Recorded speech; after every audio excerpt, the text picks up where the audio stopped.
Welcome back. हम बात कर रहे हैं पंजाब की सियासी सूरत हाल की। इस वक्त हमें ज्वाइन करें ज़हीम कादरी साहब, आमिर सुल्तान चीमा साहब और उज़मा बुखारी साहबा।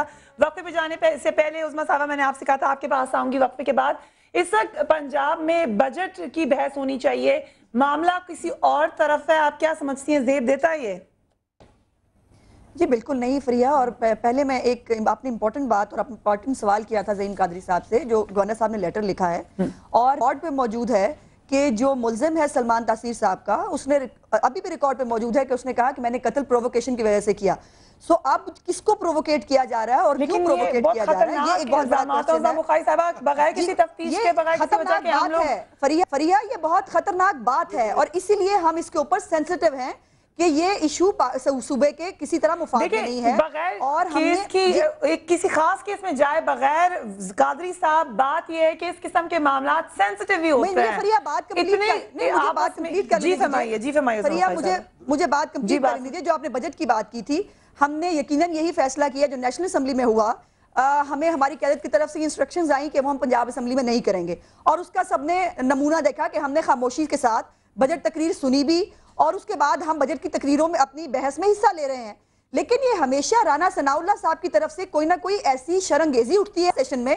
मैं आमिर चीमा साहब की बात से बिल्कुल मुत्तफिक हूँ कि वो जानबूझकर हवा देते हैं ऐसी बातों को कि माहौल खराब होता है। और चौधरी निसार और राना सनाउल्लाह साहब ये दो ऐसे लोग हैं कि जो जमहूरियत के लिए हमेशा साजिशें करते हैं और ये इदारों के खिलाफ जो है वो हर वक्त किसी ना किसी कॉन्स्पिरेसी के में वो मसरूफ रहते हैं और इसका शिकार नेशनल असेंबली में होती है। लेकिन चीमा साहब को भी बीच में शामिल होने दें। चीमा साहब, क्या आप समझ रहे हैं जमहूरियत के खिलाफ साजिश हो गई है?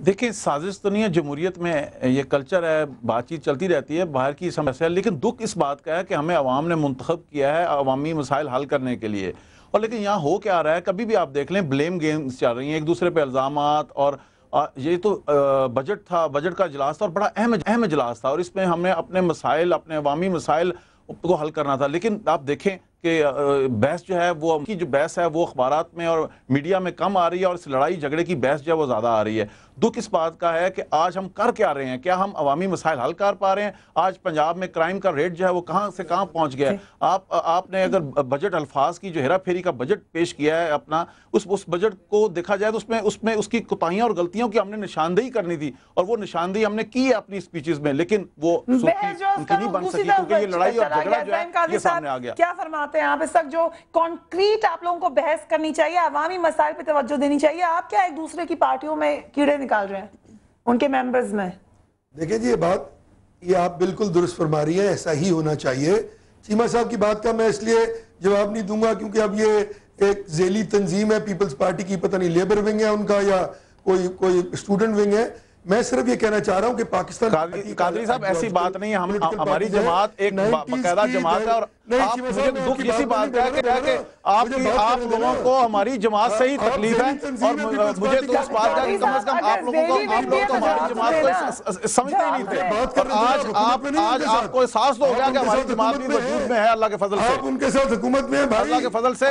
पाकिस्तान मुस्लिम लीग, असल पाकिस्तान मुस्लिम लीग हमारी जमात है। आप लोगों ने पाकिस्तान पीपल्स पार्टी को बस लाने में आप उनके साथ शामिल थे। आज आप हमें हम पे ब्लेम लगाते हैं। आप तो माशाल्लाह खुद इसकी पैदावार है, खुद इसके साथ देकर आज जितने मुल्क के हालात खराब है उसमें आप बराबर में शरीक आ रहे हैं। इस सारे मामलात में मैं तो पहले यही कह रहा हूँ कि ब्लेम गेम में मत जाएं, अवामी मसाइल हल करें, खुदारा अवामी मसाइल हल करें। अवाम जिस बात पे खड़ी है अवाम को उसके मसाइल हल करें। आइंदा इलेक्शंस में आप लोगों का जो हशर होगा वो हम सबका जो अच्छा ठीक है। अब कादी साहब, मेरी आपसे गुजारिश ये है कि ज़ेली जमात हो या ना हो, सवाल का जवाब तो देना है आपने, सवाल का जवाब दें आप। इस तरह के कमेंट्स करने का फायदा नहीं। बीबी मैं तो जवाब दे रहा हूँ जी, मैं जवाब दे रहा हूँ ना, जवाब तो आप वो बीच में बोल पड़े जी। अब जवाब दे दें, आप चुप हो गए। अर्ज ये है कि वो लोग जो 90s की दिहाई में पीपल्स पार्टी में आए,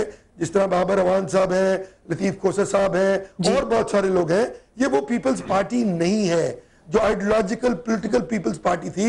आज उसका कोई रंग नजर नहीं आता, चाहे वो जहांगीर बदर हो, चाहे वो समीउल्लाह खान हो, चाहे वो रजा रबानी हो, चाहे वो आफ्ताब रबानी हो, चाहे वो अनाइद खान हो, वो लोग नहीं है। उन लोगों के ना होने की वजह से पॉलिटिकल कल्चर जो है उस पार्टी का वो बाबर अवान साहब जैसे लोगों के हाथ में आ गए। लेकिन कादरी वो सिर्फ साहब, समझते हैं कादरी साहब करके लड़ाई करके दोनों तरफ है। कादरी साहब, सनाउल्लाह साहब ने ये बयान इसलिए दे रहे हैं कि ये वो वाली पीपल्स पार्टी नहीं है। सनाउल्लाह साहब ने ये बयान क्यों दिया है? अगर ये पॉलिटिकल पार्टी होती, मुझे बात करने का अगर मौका मिले, अगर ये वो पीपल्स पार्टी होती तो इस तो फिर राणा सनाउल्लाह ये बयान ना देते। जो पाकिस्तान की तारीख का सबसे बड़ा एक सोशियो पॉलिटिकल एग्रीमेंट था, वो तहवाला ना होता।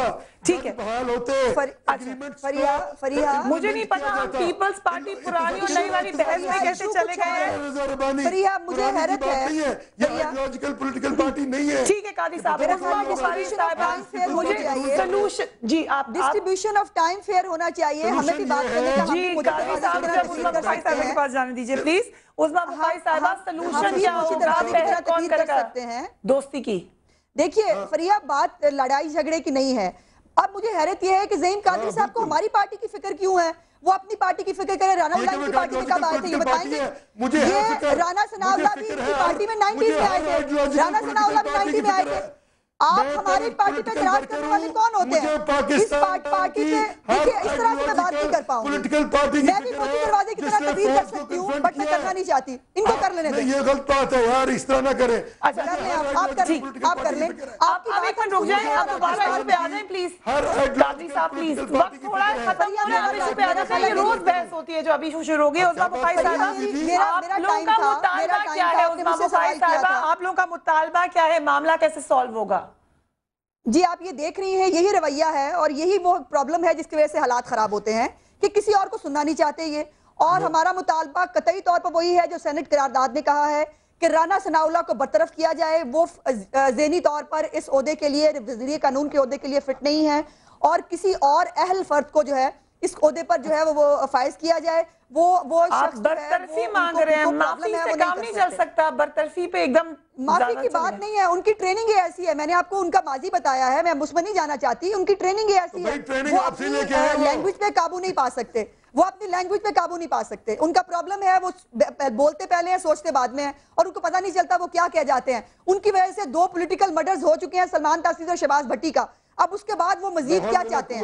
इससे पहले कोई और अनफॉर्चुनेट इंसिडेंट हो जाए। माफ करें, शहबाज भट्टी साहब का मर्डर बीच में और दूसरे कहां से ये खतरनाक ग्राउंड पे ना जाए। मेरी रिक्वेस्ट है आप दोनों से, क्योंकि बहुत सारे लोग यहाँ पे सुनते हैं किसी ने मर्डर नहीं किया हुआ, कोई ऐसी तफ्तीश नहीं हुई है, ये सिर्फ इल्जाम हम ऐसे कर रहे हैं, ऐसे नहीं करना चाहिए। लोगों को सलमान तासीर के खिलाफ प्रोवोकेट किया गया, लोगों को बयानबाजी की। उस्मा बुखारी साहिबा, नो ये बयानबाजी नहीं है।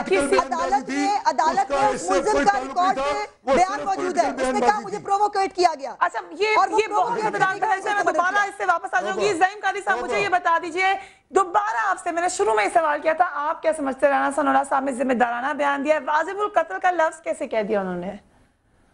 यार देखिए, at the heat of the moment, जब आपको इतनी बड़ी हीट ऑफ द मोमेंट तो आप अपोलोजाइज कर लेंगे। हीट ऑफ द मोमेंट में किसी को मरवा दें आप, और उन्हें कमाल है। और भाई उन्होंने वो मरवा सकते हैं किसी को यार, वो कोई बदमाश मरवाते हैं, उनका बिल्कुल बैकग्राउंड है। और सलमान तासीर को उन्होंने मरवाया है, मैं आज भी कह रही हूं। हीट ऑफ द मोमेंट में ऐसी बातें नहीं कर सकते। हीट ऑफ द मोमेंट में आप किसी को मरने की मरवाने की बातें कर दें। अच्छा हीट ऑफ द मोमेंट है। कादरी साहब, आप इतने सेंसिबल आदमी हैं, आप इतने अच्छे जेन्युइन पॉलिटिकल वर्कर हैं, आप वजीर कानून क्यों नहीं हो सकते? आप राणा सनाउल्लाह जैसा आदमी वजीर कानून क्यों होगा?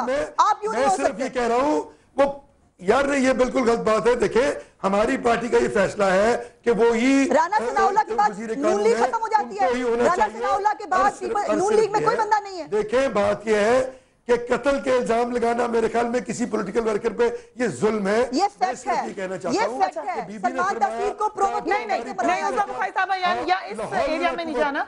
मुझे सिर्फ ये बता दीजिए उस्मा बुखारी साहब, ये हम कैसे ना जाएं? बरतरफी से नीचे, एक मिनट कादरी साहब आखिरी सवाल पूछते हैं, बरतरफी से नीचे कोई मामला हो सकता है? सॉरी से, अपॉलॉजी से काम चल जाएगा?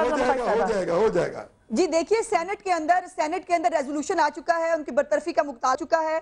और फिर दूसरा ये है कि वो आज मुकर रहे हैं। आपने अच्छा किया कि आपने शुरू में दिखाई, रेजोल्यूशन की आप बात करें, जॉइंट पार्लियामेंट्री कमीशन के बारे में तो आप लोग उसको संजीदगी से नहीं लेते हैं, लेकिन आइंदा आने वाले दिनों में देखेंगे क्या करेंगे। एक अलग बहस है, उसमें हम जा सकते हैं। अच्छा, वो अलग बहस है, बिल्कुल सही फरमाया आपने। ज़हीम कारी साहब और चीमा साहब और उस्मा बुखारी साहबा, thank you very much for joining me on this segment. हम बात कर रहे थे पंजाब की सूरत हाल पर, मगर प्रोग्राम खत्म करते करते दोबारा कहूंगी कि फतवे देना जो है ये बहुत अलग हाई पेडेस्टल की बात है।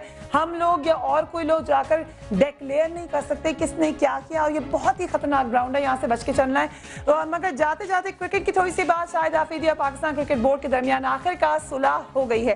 पाकिस्तान क्रिकेट बोर्ड ने शाहिद आफरीदी को काउंटी क्रिकेट खेलने के लिए एनओसी जारी करने का फैसला किया है।